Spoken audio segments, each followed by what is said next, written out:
I want to draw attention to the web address here. I know that you're supposed to be able to get the slides on the UCAP website. If you don't find them there, if you'll email me at deb@santecenter.com, I'll make sure that I send you the slides. Or if you're not using the internet, you can write me at Post Office Box 448, Argyle, Texas 76226.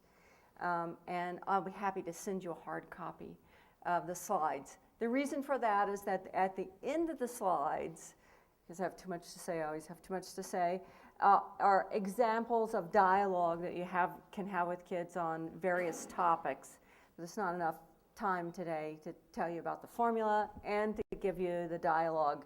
So I figured you could read the dialogue. So it's important to get the slides. Today I'm going to talk a little bit about healthy families and sexuality and what we see in both adults and children in those kinds of families, establishing a framework to make talking about sexual issues easier, actually to make any kind of value-based chats that you have with your kids easier, some specifics about talking about pornography, and then some tips for tougher topics, and then again at the end of the slideshow are samples of age-appropriate dialogue. I want to first start with the role of a parent. The role of a parent is to provide structure, guidance, protection, and nurturance for a child. And if you do all those things in certain ways, you create a secure base or safe haven for your children. Those of you who were in the session last time with Jeff, he talked a lot about attachment and the importance of attachment. And creating a secure attachment with a child is the first step in being a really good sex educator.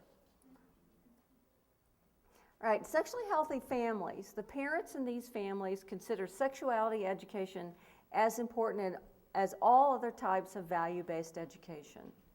Not only is it important to talk about health matters that are related to sexuality, but it's also important to talk about gender differences, gender similarities, and respect of one's body and how to take care of that. Feelings that come with relationships and with arousal and with our whole sexual being. Parents in sexually healthy families are also askable. That means that a child, even if they're uncomfortable about something, feels a sense of safety with a parent and that I can go to my parent about this issue. And because we've been talking about these issues throughout time, not just when I turned 14. That we've talked about body parts when I've been 3, 4, 5, and 6.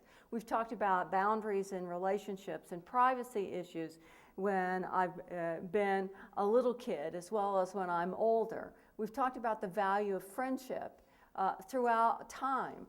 So I have some sense of, I get to talk about things that are important in life with my parents all the time. Sexually healthy families utilize teachable moments rather than waiting for children to ask a question.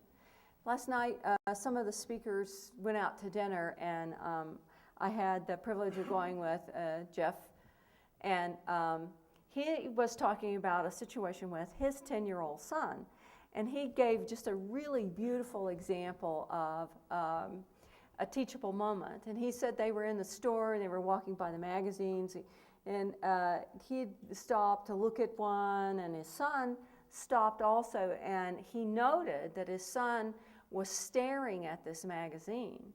And it happened to be Cosmopolitan, and the woman on the front of the cover of the magazine was clad in something that was showing much more of her breast than covering up her breast. I'm sure you get the idea.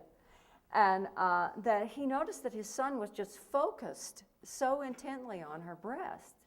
And so he quietly said to his son, you know, I noticed that you're looking at this woman's picture, and you know, when you see somebody who doesn't have very many clothes on, is exposing their breasts like that, sometimes it makes people feel uncomfortable or different, or a little bit strange. And so, how do you feel about that? And, his son was kind of like, got into a little bit of discomfort himself, and he said, but, when somebody doesn't have so much of their clothes on, like when mommy's in her underwear, we give her some privacy, and so let's give this woman some privacy. And then he redirected him, and they left.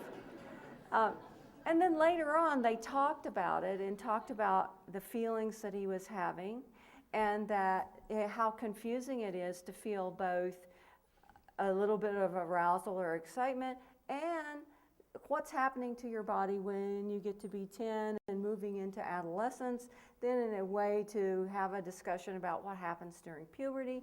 So again, he took a moment that if there'd been a bunch of people around, he probably wouldn't have said anything, but had a gentle time with his son talking about an issue that boys and girls are exposed to women being partially clad in all sorts of environments, and a chance to talk about that. And so that's what I mean by a teachable moment, using that moment to then springboard to another moment to have another discussion, and also talking about feelings.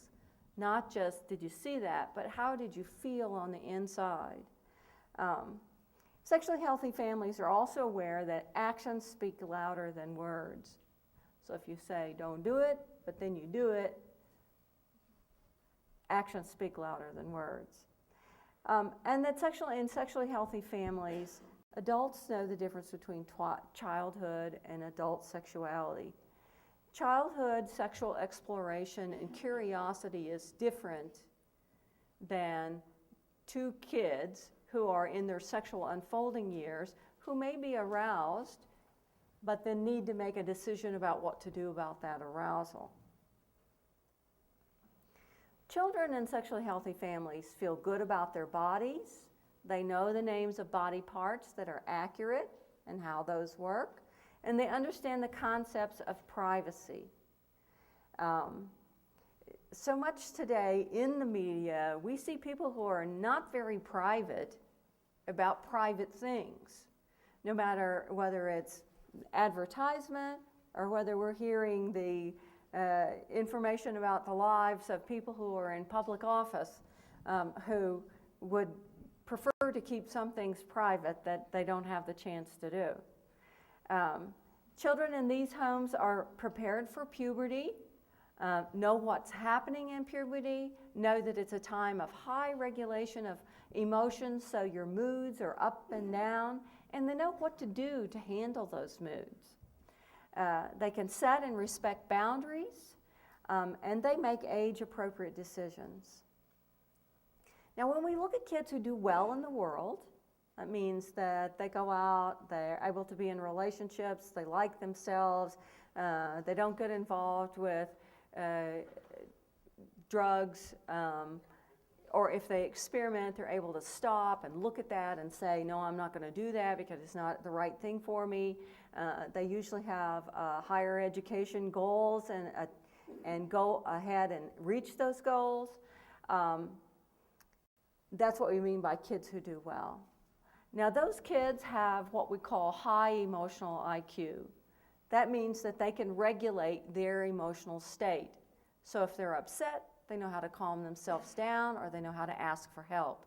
If they're angry, they know how to, again, calm themselves down, respond to that anger by creating a statement, but don't go off and hit somebody. They also have a secure attachment with somebody important in their life, usually a parent. Hopefully both parents, but almost always with one parent. That parent is emotionally and physically available for that child most of the time. Now, that does not say that the mom cannot go outside the home and work if that's necessary, but it does say that there's a special time that both parents have with that child, that child then has a chance to both give and take. What we know about infants, and in the last session I was watching, there was like 4 infants in the back, and I was watching both mom and dad trade off tending to an infant's desires. And the infant, it's always a shuffleboard. It's, I'm trying to guess what this baby needs. And over time, you figure out this cry means something, this coo means something, this look means something, and it's an ongoing dialogue. And what we know about that is that in the early formative years of a baby's life, that ongoing dance of trying to understand and then meet a child's needs is part of the way the brain gets formatted. And the better that dance is, the more disconnect but also repair that usually the mother, but mother and father make with that child, the better the brain development is on the right side. The right side of the brain is how we figure out how somebody feels based on how they look, how they sound, how they smell, how they touch us. So all of those senses get formatted on the right side of our brain way before the left side, where we learn language is on the left side. We don't get that left side stuff until about year 3, is when we can make and form a sentence that makes good sense. Now certainly there are some kids who do it a little bit before that, but in the general population we do that about 3. So all that first 60 months are so incredibly important in creating an environment that promotes a secure attachment. These kids also know who they are. They have a self-identity, who they belong to. I belong in this group, in this family, in this school, in this neighborhood, in this church. I belong somewhere. I am important in the world. And they have goals for themselves. They report being able to talk to their parents about anything, including sexuality, and they know their parents' values. This is very important. And even though a lot of teenagers will do a little dance around values and whether or not they think this is a good idea, in the long run, when they know the value's been talked about with regards to structure, guidance, protection, and nurturance, then they're able to say, that one's worked pretty well. Even though in that time in adolescence where there's a push-pull, trying to individuate and leave the family at some level, that value piece is very, very important.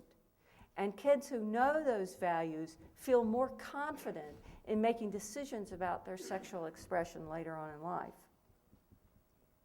Now, when we look at good emotional IQ, we see 5 components: the ability to recognize a feeling when I'm having it, the ability to tolerate emotional distress, again, what I do with my anger, what I do with my sadness, what do I do with joy and excitement, the ability to motivate self to delay gratification and stifle your impulses, to recognize emotional states in others. That includes a whole gamut of what I call feel-good emotions, the ones that it physically feels good in your body, like joy and excitement, and those that don't feel very good in your body: fear, distress, anger, sadness. When we can recognize the states in others, it gives us the ability to have empathy with someone else. And empathy is the hallmark of that part of, I can walk in your shoes. I can understand what you're going through in life. So I can be available to you, and you can be available to me, because that's what interregulation is about, interactive regulation. We either learn to self-soothe internally. That's why you see babies rocking themselves and sucking their thumbs. They have learned that's a self-soothing kind of thing. We don't see too many adults sucking their thumb. We do see them rocking back and forth or jiggling their leg. It's a way to distract. It's a way to self-soothe. But the best self-soothing is when I can do it with another individual.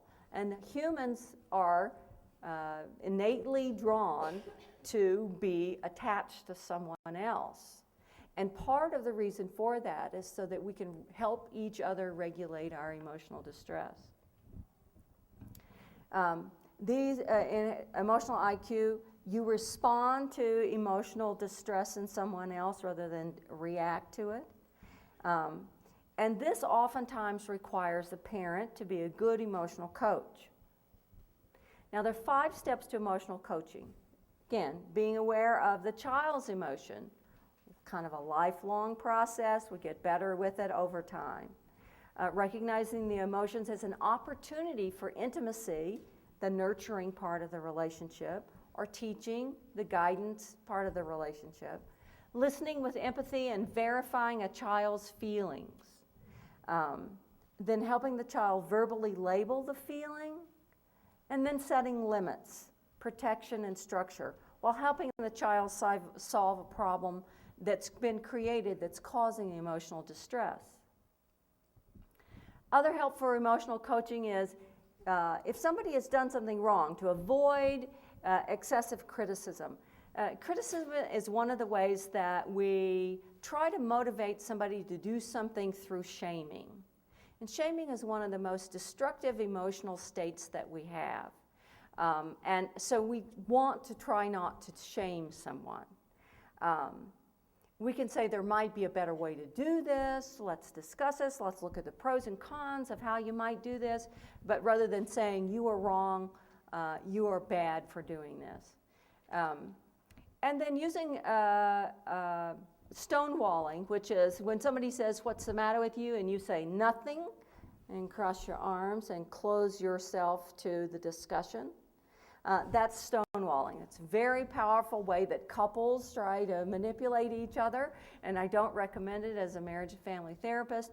But also, if kids have watched adults do that, then when they see that happen, it's a way to shut off that interregulation kind of emotional selves. And so they get afraid of it. We know that small steps lead to larger steps. So if you're starting with a young child, it goes slow. Little increments lead to larger concepts being understood. Start where the child is emotionally, not where you want them to be. And give the child choices through, or empower the child through giving choices, and teach them how and when to do decision making. We can't do systematic decision making until we again get language, and again that's around age 3. It's not that some between 2 and 3-year-olds kind of get it, but that's when our brain is then primed to really well do that. And understand your power and how much the child wants to please you.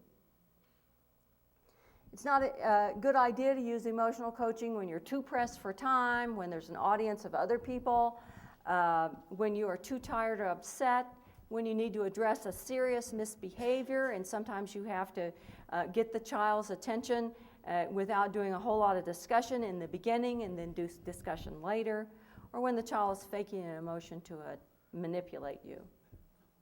All right, so part of if you're going to be in a household where kids do well, and when you're going to discuss sexuality issues, you need to know what your values are about those issues.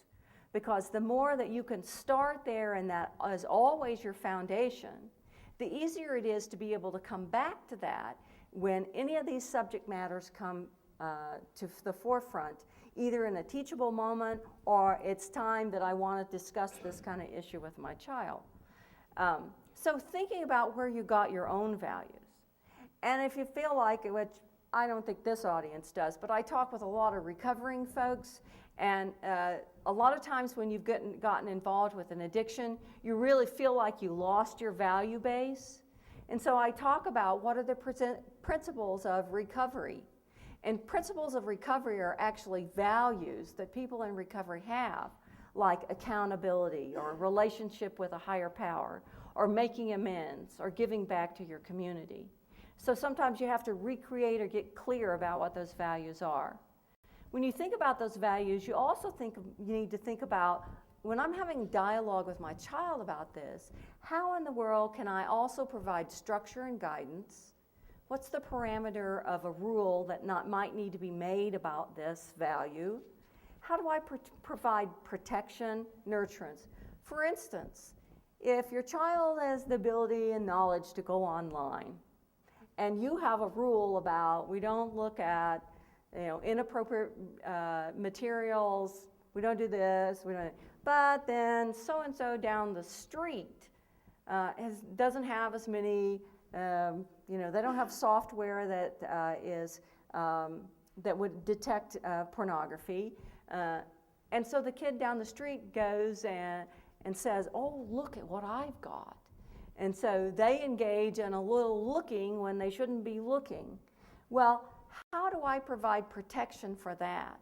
Well, we've already had the discussion that in our household, we don't look at pornography for these reasons. We'll talk about some of those a little bit later. If you go to a household and somebody wants to look at pornography, my preference is that you say no. So let's role play a little bit of how you could say no if somebody wants to do that.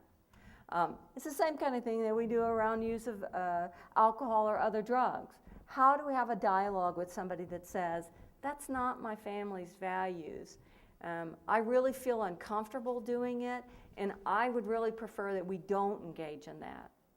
Of course, that kind of peer pressure, especially when you're a teenager in your sexual unfolding years, those years where puberty has come, where your brain then gets another little set of chemicals that then encourage you to want to be sexual. I mean, we're set up that way. So what do I do in order to use my neocortex, the part of my brain that separates me from a dog or a lizard? I'm different for a variety of ways, and so I can use this part of my brain to really help me. And then when you're looking at values within your coupleship, where is there overlap with your partner, and where do you disagree? And how can you come to an agreement that this is where we are with regards to this topic? So you would talk about that. It's helpful to examine your own guidelines about your sexual behavior within a primary relationship versus a casual relationship. So in a primary relationship, these kinds of rules are pretty much said or implied in a primary relationship. That would be a marriage or committed relationship. And these kinds of rules are set up for casual relationship. So in our house, the rule might be that we don't have sex until we're married or in a committed relationship. And a committed relationship for us means X, Y, and Z, usually marriage. And so what do you do when you're aroused and in love? And so you have that kind of discussion about how do you deal with those feelings. One of the best ways to deal with arousal, in case of those you don't know, to deal with arousal when you would really like to be sexual, but your value is, I'm not going to be sexual right now, is to do something else besides what you're doing. Distraction is the best way to move out of that emotional state. So we might get up off the couch where we've been holding hands and watching a movie and go make some popcorn in the kitchen. Or go outside where it's cooler so we can actually cool off. Because our goal is what? Based on our values. So we've had those discussions with our parents. Decide what's most important and where to start. This is you with your spouse. Outline what you want to say and where it's okay to disagree. Because not all couples agree on everything. So you have an agreement. Your value is, we agree that it's okay to disagree about this, but on these things, we're in a line. Then think about it, discuss it with each other, then practice first. I want to encourage you that communication with your kids works. Kids want to know about feelings and your values, not just the birds and bees facts. Again, use those teachable moments, reward questions with answers and more questions. What have you heard? What do your friends say about that? What do you know thus far? I'm not the only expert here. Let's look it up together. Tell the truth, because again, actions speak louder than words. It's okay to say I don't know. Let's look it up. It's okay to say I made a mistake. I found out some more information. I want you to know it. It's okay to say it's hard for me to talk about this and I'm uncomfortable. But I think it's important that we do discuss it. So I'm going to get through my discomfort by being honest with you and moving forward. Clarify the difference between information that's private versus a secret. Now, specifically around pornography.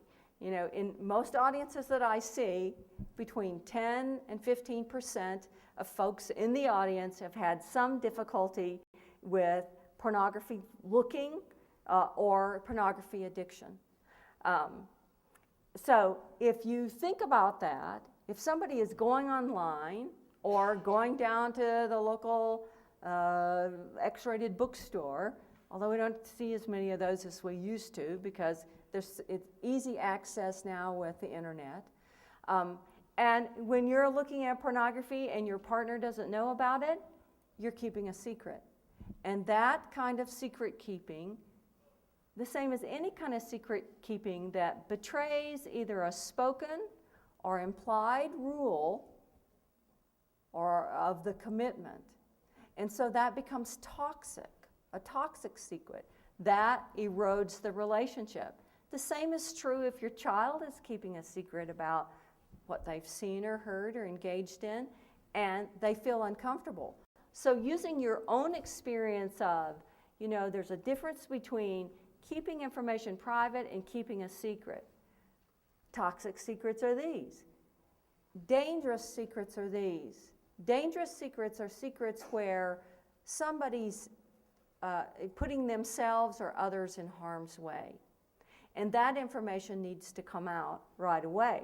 So again, because your job is to protect and take care of. And so if your child has access to the internet, being able to say to them, well, it's my job to provide guidance for you and to protect you. And one of the ways I protect you is to know what you're doing. So I'm going to look. I'll let you know now I'm going to look. And so that's already part of the value system, and it's already part of the rule base. And if you don't know how to look, then you find somebody who does know how to look, who can help you look at what your kids have been looking at. Now, with handheld devices, it's much more difficult. But this is on everybody's research and development list, is to provide parental controls and added controls for handheld devices. You had a question? The question is, when you have a child who's engaging in secret behavior, whether it's online or it's some other kind of behavior, and they've already put up defenses around it because they have shame about it, they feel uncomfortable about it, and so they want to put the stop sign up with you so they don't have to feel or acknowledge their shame even more. And so how do you go about kind of introducing and opening the door for them to be able to talk about those things with you and you them? Well, part of it is to take a teachable moment. You see something that happens on TV, or you hear about somebody else who's struggling with this, and talk about, it sounds like that this person is struggling with this, or even as a result of coming to this today, you know, having a family conversation of, you know, we talked about secrets today, and secrets being toxic. That means, you know, that they make people uncomfortable in the relationship, and so there's not really a togetherness in the relationship. What do you think people should do in situations like that? They had some suggestions, but I'm interested in what you think. So opening that door, or, you know, I sense that you're struggling with something. If you can't come to me, if you want to write a note or a letter to me about it, that's okay. Or if you have somebody in your life that you trust, you know, your sister, so it'd be Aunt Mary, or it's okay with me if you talk to Aunt Mary about this. You know, sometimes it's really hard to talk to your parents. My preference is you talk to me, but I'd rather you talk to somebody about what's causing so much discomfort in your life right now. So you just open the door. You keep opening the door. And then you do other things that are laced with some joy and excitement in them. So we're not always talking about the heavy stuff. You always want to be an active listener. That means you establish eye contact, but it also means that you repeat some of what you say, and you ask how you felt, and then you repeat that feeling, and then you summarize what you're hearing. And when you do that on a consistent basis, the other person feels heard. And then you practice. These are age-appropriate decision-making. A 3-year-old can decide between a red shirt or a blue shirt to wear to school. A 6-year-old can decide what's in the lunchbox from the choices that you provide. They don't get to decide on what all the choices should be, because that's the way you get in trouble. Or if he'd like to take karate art lessons on Saturday. So again, choices that you think are appropriate for him. A 12-year-old can decide about weekend activities that are on your approved list. Middle adolescents can decide what clothing to wear. But I have a caveat here. If you've never talked about what you're trying, the message you're trying to send with what you wear, then allowing a 13 or 14-year-old to have free reign is opening yourself up to have perhaps somebody dressing like somebody you don't really want them to dress like. But having a conversation at 8, 9, and 10, 11, 12 about what you're wearing, what's the message you want to send about what you're wearing, seeing other people and saying, what do you think they're trying to say about the clothing that they're wearing? All of those things come into the decision of letting a middle-aged adolescent make a decision about what she or he's going to wear to school. Late adolescents, 18, 19, they can decide, it's an age-appropriate decision to decide where to go to college or where to live or how to support yourself once you've left home. All right, when we look at a formula for what do we say about sexuality in our household, parents are in agreement about what to say, and both mom and dad take responsibility for talks and teachable moments.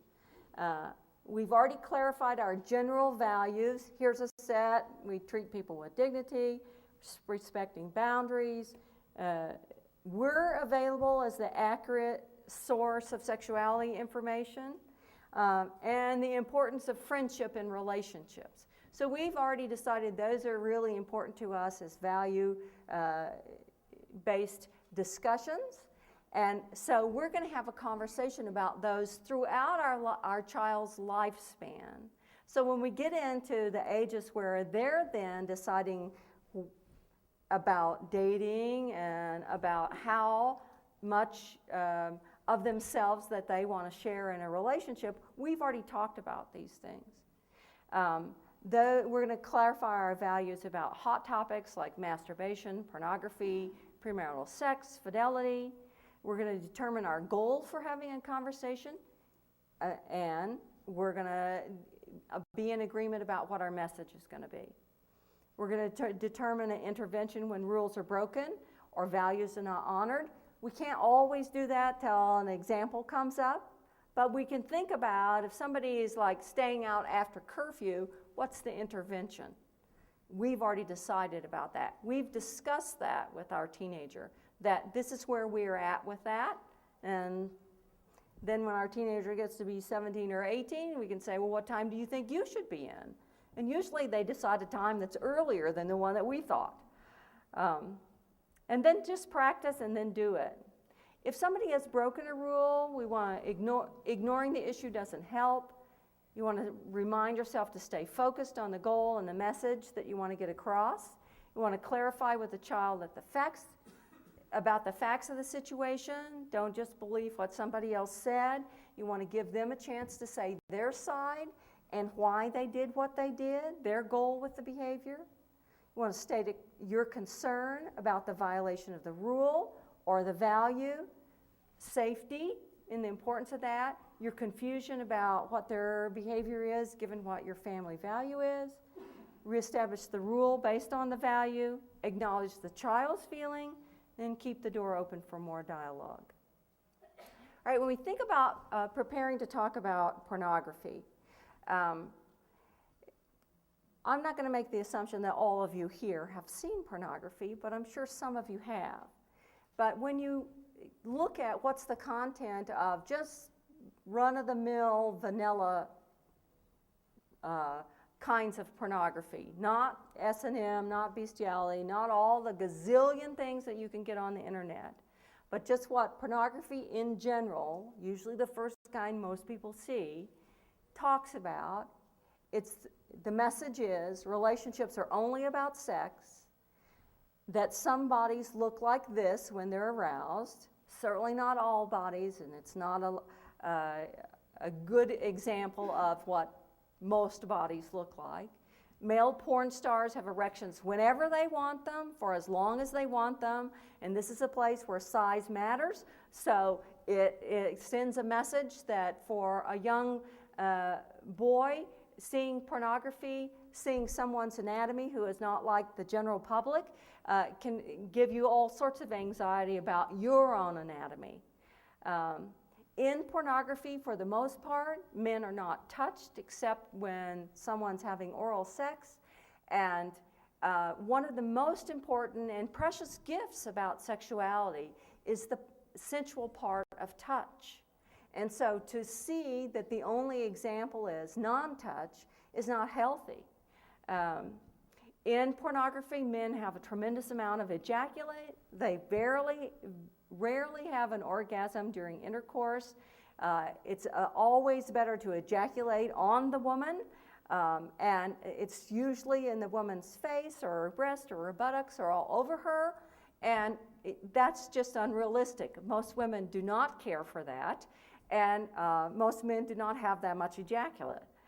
Women always are interested in pornography, and if they're not, it's okay to force a woman to have sex, and women are to be objects used by men.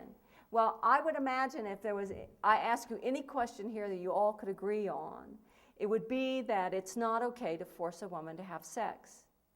Do you know what the chance of a woman being raped in the United States today is? What do you think it is? What percent do you think is of the chance is? 25. That's about right. It's between 20 and 25% of women in the United States will be sexually assaulted at some time in their adult life. That's a quarter of the women in here.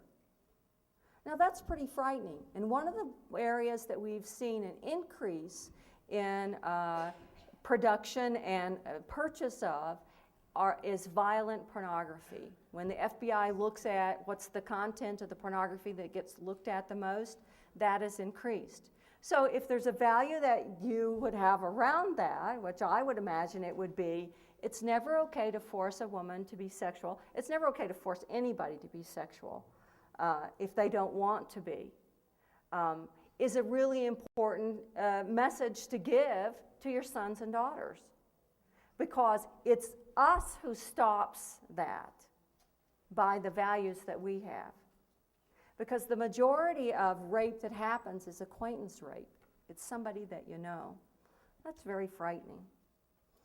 And that pornography teaches a model of sex without, it does not teach a model of sex in a variety of ways, of nurturing, of caring in a variety of ways, instead of it all being about an erection being put somewhere. So when we're preparing to talk about pornography, what are our values that relate to sex? So it's to honor ourselves and partners. Pornography doesn't do that. To value people in a committed relationship. Pornography doesn't do that. What makes a relationship good? Well, it's being best friends with each other. And how do you know somebody's a best friend? Well, they're respectful, they're loyal, they communicate both talking and listening to you about a variety of things, including feelings. They have shared values, they have common interests, they're willing to spend time with you. They can set and keep a boundary.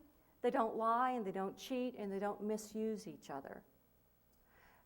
And so if we talk about relationships in that context, and within a committed relationship, the best committed relationships are those in which we are best friends, then we can work on being and learning how to be best friends as a part of sexuality education. Because if I'm your best friend, I'm not going to try and pressure you into something that goes against your value system.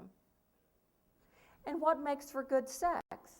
Safety, privacy, being in a committed relationship, the ability to ask questions and speak about issues without shame. When we talk about pornography, it's very difficult to put pornography in the frame of healthy, non-shame-based fantasy. Share the family value about treating partners with respect and dignity, and values about commitment and sexual relating is an important part of the value system.